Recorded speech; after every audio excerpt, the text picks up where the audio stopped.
Good morning. Oh, move. You gotta move so I can put on my carpet.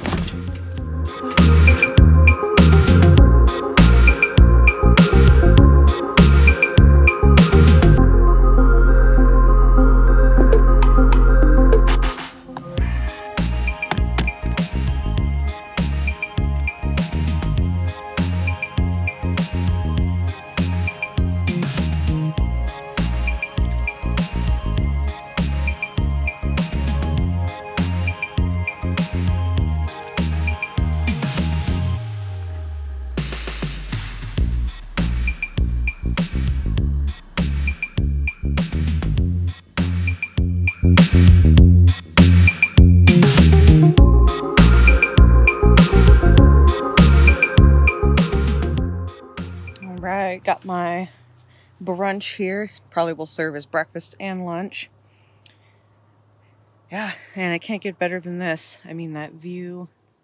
Can you look over at the lake? It's a perfect temperature right now. It feels warm enough to still be in a tank top and shorts, but it's not so hot that I feel like I'm, roasting and cooking alive, which inspired me to actually make some pancakes, something that takes a little bit longer to make than just the sausage. I got my cold brew here. I brought some from home for my first several days worth, but I decided to make a batch to have brewing with me camping. Normally, once I run out of my cold brew, I just end up doing just my French press. I have a hand grinder to grind the beans fresh, and it's normally what I do. But since it's so hot, I was like, I am not going to want to have to, stand by a kettle waiting for it to boil and then drink hot coffee. So I'm glad that I decided to make some cold brew. Pretty easy. What I do is I just grind the beans and put it in a container of some kind. I don't know. Yeah, you can't see it in there. But really any container, mason jar, Tupperware, literally any kind of a container. And I just dump the water right over the beans, the ground beans, and let it steep. You can let it steep anywhere from, I think, like 12, 24, 48 hours. Normally how I make it at home is I keep it in the fridge in a pitcher. And so it takes probably about 2 or 3 days for me to go through a whole pitcher the size that I use. And then I just always have cold brew going. But how I made it here is just using whatever container that I had. Then once it's brewed, so I think this batch took, I don't know, I think it was brewing for like about a day. Personally, I think you need at least 24 hours to have it be strong. And I don't make it as concentrated as others make it. Normally to make cold brew, like if you get it from a coffee shop, it's probably extremely concentrated, and then they typically will dilute it with water or cream, I think is probably more common, whatever milk of your choice. And that takes a lot of coffee to do something like that. So instead of using up a lot more coffee to do that, I decided to just make it as strong as I'm actually going to drink it, and then not really have to dilute it much. So I use, usually for my pitcher, I use 3/4 of a cup of beans. And for this amount, I used about the same because I'm going to have less time for it to brew. So kind of makes up for that. And then to filter it, I just actually pour it into my French press. And I find that most of the grounds actually settle at the bottom anyway, so it's only like the last pour that I really have any filtering. And I think that's a really easy way to make cold brew. If you already have containers and if you already have a French press, then it's super easy to filter it out. I know that they make pitchers that you can make cold brew in, but I'm cheap and I don't like to buy things if I can figure out a way to use what I already have. So yeah, really easy. I think a lot of people are usually like, oh wow, you make your own cold brew? And at first I thought it would be really hard too, because it just sounds complicated, and cold brew is usually more expensive than other types of coffee. Panda, no. Come here. Come. Good girl. She still thinks she's a guard dog. Even though we're in shared spaces, huh, girl? But yeah, while I've been cooking and stuff, I've just been listening to the Nomad Ramblings with Craig Coleman and Brian. I forget his last name. But really great podcast if you're interested in this type of lifestyle, whether it's long-term, like longer camping trips, or actual like van life, truck life, whatever you want to call it, that nomad lifestyle. And Brian or Craig, if you guys happen across this video, you guys, along with Philip from Down to Mob Overland and Timmy from Alaska Overland, trying to remember all the channel names. Anyway, you guys were big inspiration for me to being able to do this. You can't see that very well.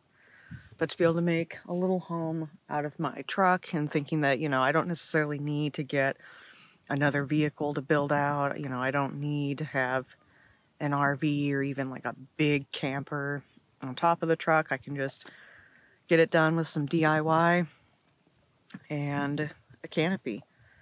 And I'm really glad that I did this, because, you know, you just can't beat having this view with the lake.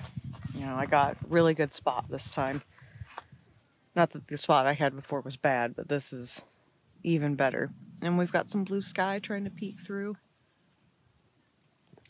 So cool. I'm gonna get back to listening to the podcast and eat my breakfast while it's hopefully not cold by now. So catch you guys later. Alright, so I'm taking a walk on a road that's near my campsites in the same area. I haven't explored it yet because there's kind of some signage around that keeps saying area closed, but I've seen people driving down here and camping on the shore that's over this way. And when I talked to the ranger, whatever you call him, fish and wildlife person, a few weeks ago, asking if this area was open for camping yet, they didn't mention anything about this area being closed, and that yes, it is open for camping. And then also you can see that there are kind of signs around the whole area that say things like no camping, limit stay to 8 hours. But I guess I'll just say the official personnel said that camping is available. The bathrooms aren't staffed, you know, are cleaned as often. And you can stay up to 2 weeks in a 30-day period. So, decided to just explore this trail. You know, I'm wondering if maybe the area closed just means you can't go on the grass. But, yeah. So hopefully I don't run into any problems there.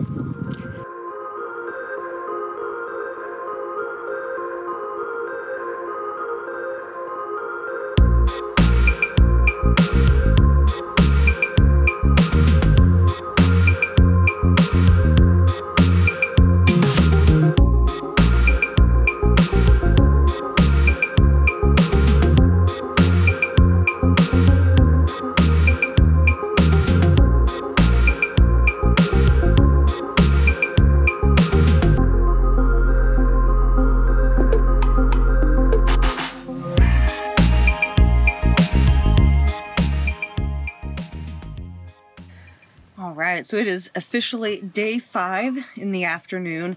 Finally killed the battery pack, and since I knew it was almost dead, I had my mom bring my laptop, my MacBook that is old AF 2011, so I could recharge the battery pack.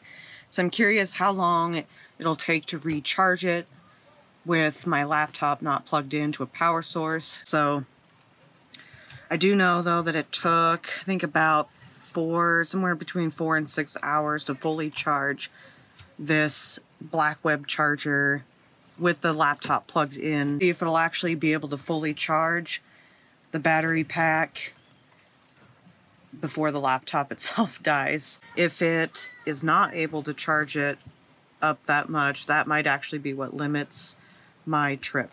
Because I feel like I have plenty of food still. The cooler is staying surprisingly cool despite how hot it's been. I mean, it's been in the 80s and 90s during the day for most of the day, the whole time I've been camping. And at night, like I think last night, I don't know how cold it got, but it was cool enough that I had to get underneath my quilt. But you can see it's not a very thick quilt. And I was still in shorts and a tank top sleeping with all my windows open. So I'm going to guess it was around maybe 50 or 60 degrees.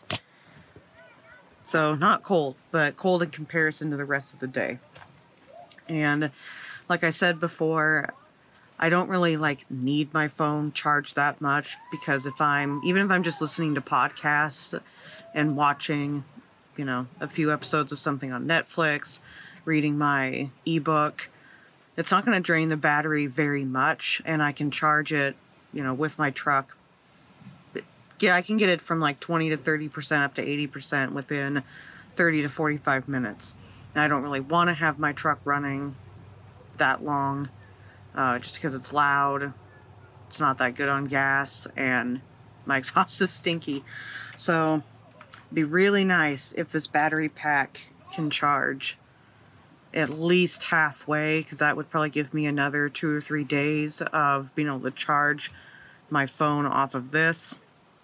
If I'm not taking as much video, my battery of my phone will last a lot longer, but then that kind of sucks, because then I can't take video of me exploring around. So yeah, we'll see how long it takes to charge, and hopefully it can charge decently so that I don't have to either choose between going home early or not have to not be able to really film much.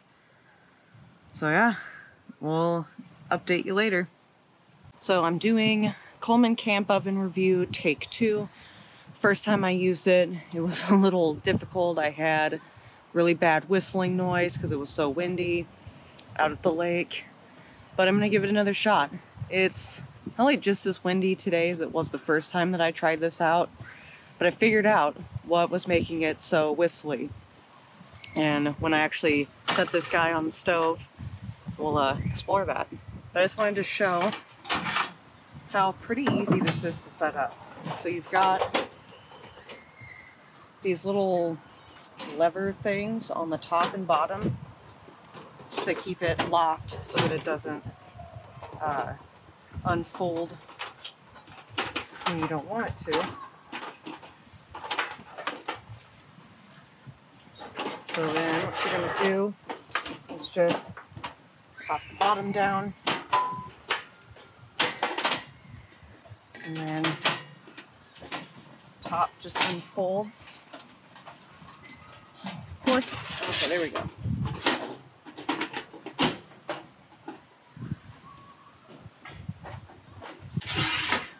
See, this is how easy the bottom used to be. And I'm hoping that it doesn't get worse with each use. So you want to make sure that you get these tabs lined up, because that's what's going to give you a good seal, or a better seal I should say, and keep from having the rack fall down. So yeah, so far this is a lot harder than it used to be, because the whole thing is just kind of warped and not being as cooperative as it usually is. But the top so far is a lot easier. And then you're just going to close that tab, and now we're all secure. And I'm noticing that even on these little hinges, there's appears to be some bending and warping. So yeah, that really sucks. And then to put the rack in, you can set it. There's a bunch of different settings. There's a middle, and then a top and a bottom. So I'm going to put this right in the middle.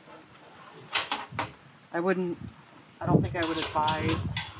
Actually, you know what? I'm going to put it on the bottom this time and just see what happens. So maybe I won't have to use as much heat and therefore won't have to warp it so much. I'm going to carry this guy over to the oven, or excuse me, over to the stove. So this isn't a Coleman camp oven. This is an Ozark Trail one, but it's the same concept of a 2-burner stove. And you can see my mess of the kitchen because I made the crust completely from scratch this time. Last time, I mean, I did make it from scratch with my own ingredients, but I had pre-mixed all the dry ingredients and then just added the oil and the water into it while I was camping. This time, got my bag of flour, baking powder, all that stuff, and I literally made it on this table. And I have a proper baking dish this time instead of one of those flimsy, reusable, or not reusable, disposable ones, so hopefully that helps also. So in the instructions it does say that you don't want a cooking, where's my lighter? You don't want a pan that's any bigger than 8 by 8, or else it could obstruct the flow of the heat inside. Alright, so I went ahead and lit the oven off camera, so it was just kind of hard to do with one hand. I don't know why, I always seem to forget to put the propane tank in and then I go to light it and I'm like, why isn't it working? Alright, so while that is preheating, I'm going to set my pizza crust aside, just set it right here on my tailgate. Shouldn't go anywhere. And then while I'm waiting for the oven to heat up a little bit, I'm gonna first clean up because I have stuff everywhere. Kind of using this bigger bowl that I have as my dish pan right now. Put aside the clean stuff. So I think doing stuff like this or anything with flour is definitely easier outside because I'm just used to having an entire spread to work with instead of a very small counter area. And also, this oven I would not advise using inside something, which, I mean, it's probably kind of obvious, but my ceilings are not high enough when my oven and stove are sitting on the counter. When I tried using it, it made the ceiling feel like super hot, like even hotter than when the sun just shines on it without the reflectix. That made me kind of nervous, you know. I was like, I don't know how much it would take to like warp or damage the topper, like the Canopy topper, so I'm gonna have to figure something else out to really use it inside in like a stealth mode.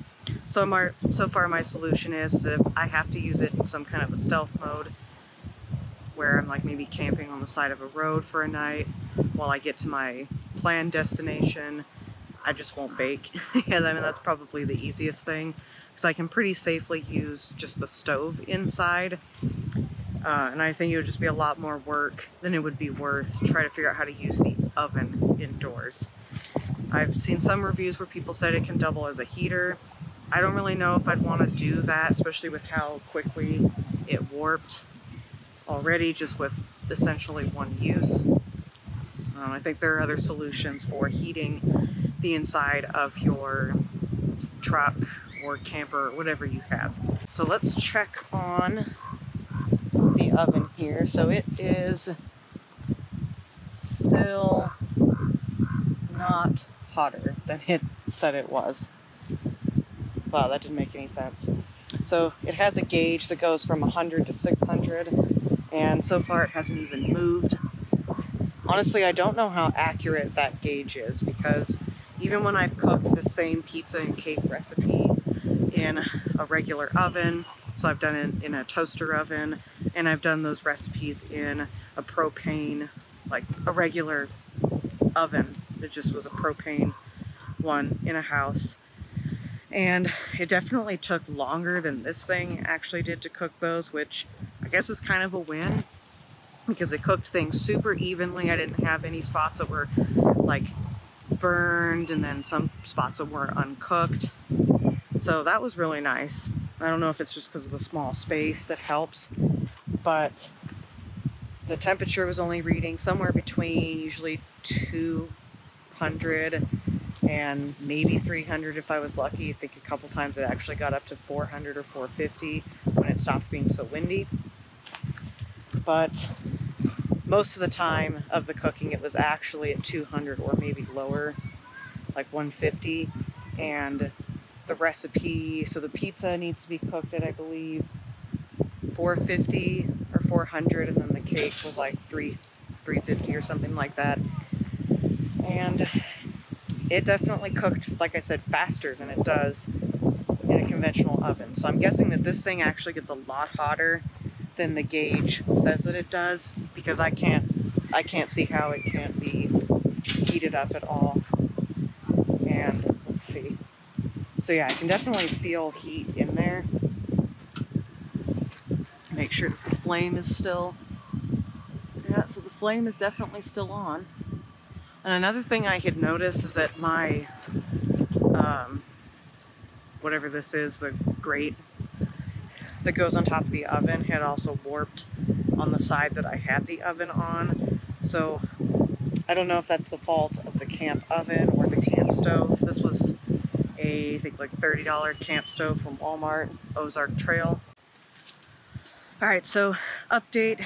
After over 20 minutes, my crust was still not cooked, which is odd because the first time that I tried making the pizza in that same recipe, it took probably about 15 or 20 minutes, and I'm pretty sure it was windier than it is now. I don't know exactly how windy it is, but you can see by the leaves and things moving around me. I mean, it's windy, but it's not like that windy.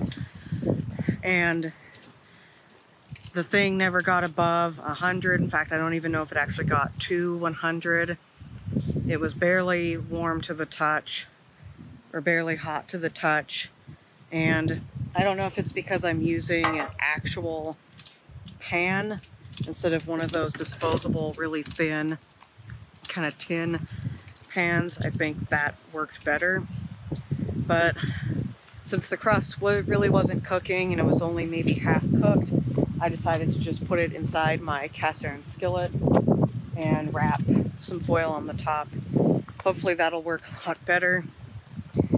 So far I'm not very impressed with the Coleman camp oven. I mean, I got mine on Amazon. It's probably close to maybe a little over $40 after tax and shipping and handling and all that.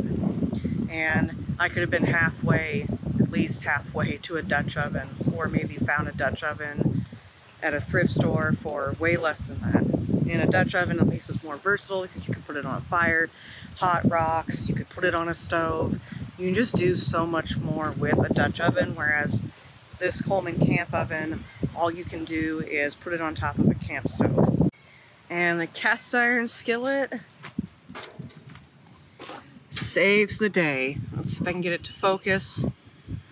So, cast iron skillet by far worked way better. I realized that the crust was already like half cooked, but it cooked the rest of the way faster than it was going to in that camp oven. And see, it's not sticking. Not at all. Just get a Dutch oven, invest in cast iron skillets and other cast iron things because they're so much more versatile. And you can cook a pizza in it. Might even be able to cook a cake. And I'm here, might as well give a little update on the Blackweb battery pack. So, yeah, it's currently, so how well you can see that, only, I mean, it's not even 50% charged actually. So there's 4 dots. According to the instructions, like if one dot is solid and the other one's blinking, that means it's working its way to 50%. And it's been at least 3 hours. It does seem to be charging slower this time.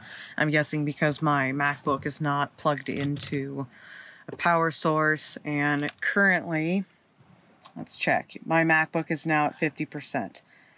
And that is with Wi-Fi turned off, all programs are closed. It's, you know, it's pretty much just idling. and 50% of my MacBook has not charged 50% of the battery. So I don't think it's a bad product. I mean, I don't think it's necessarily meant for like this kind of use. And I was able to charge my phone quite a few times off of the one full charge of the battery pack.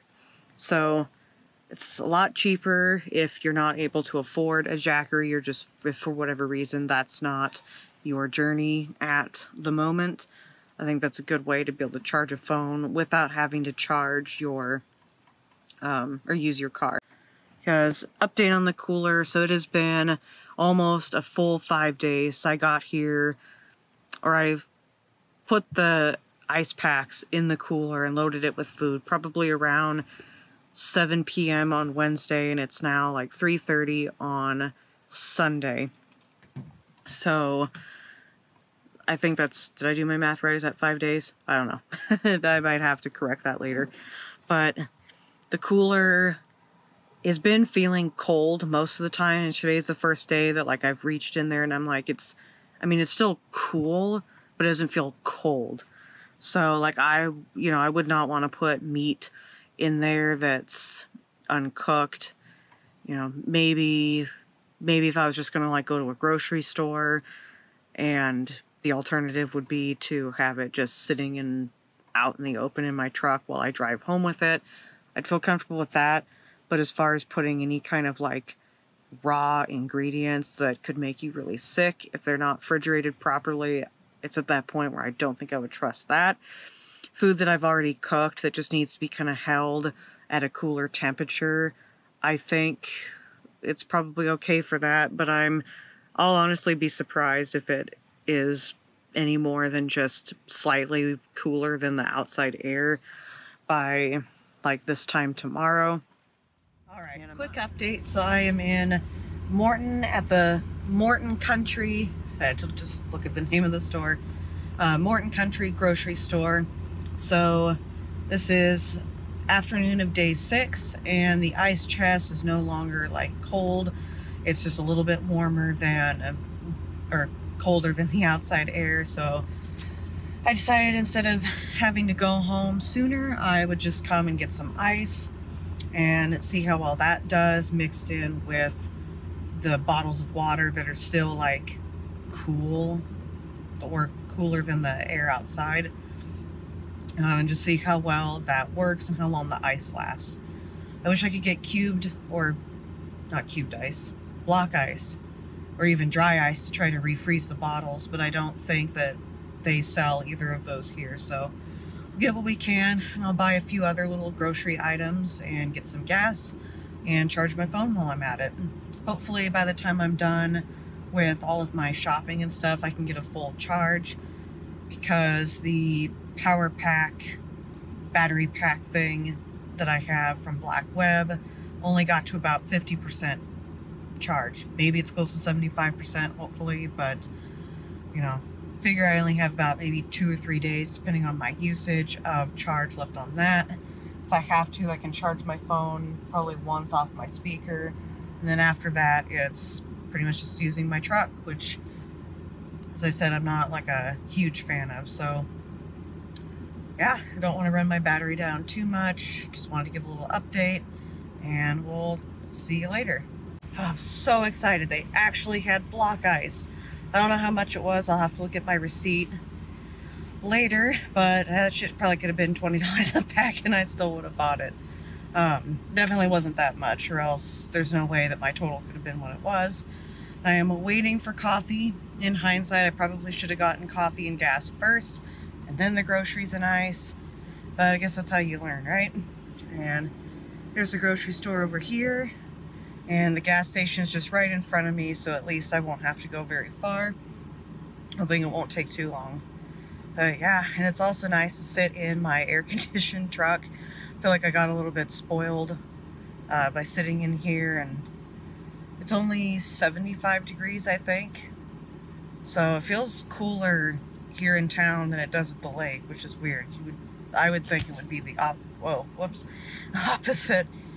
So yeah, I guess I'll just enjoy my time in luxurious AC of my truck It's kind of nice to use an actual flushing toilet also. I guess it's the little things when you're doing this, right? But yeah, hopefully I'll be back at the campsite soon.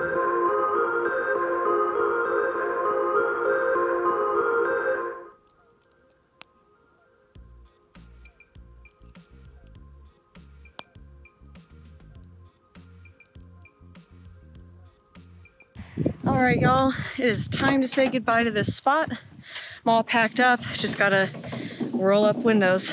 Gotta love old-fashioned crank 'em windows. I don't like to drive with them down because I can literally feel the drag force and usually watch my gas needle go down. It's just time for something else. Somewhere preferably that has a little more shade, because I think I'm on the verge of a sunburn if I don't have one already. So just gonna hopefully find another place. We have an idea in mind of somewhere that is just outside of Morton, but like going the opposite direction that we are now. And just going to stop by. Let's see, can I prop you guys there while I get ready? Sweet, okay.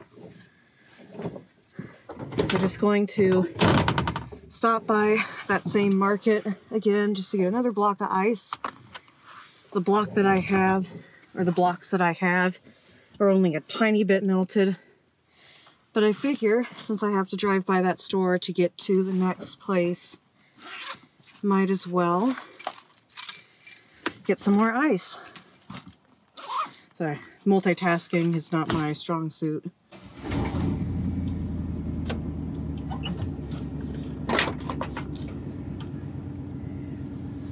And tried to make things easier for when I get to the next spot, so I don't have things packed up like I usually do. Hopefully that's not a mistake.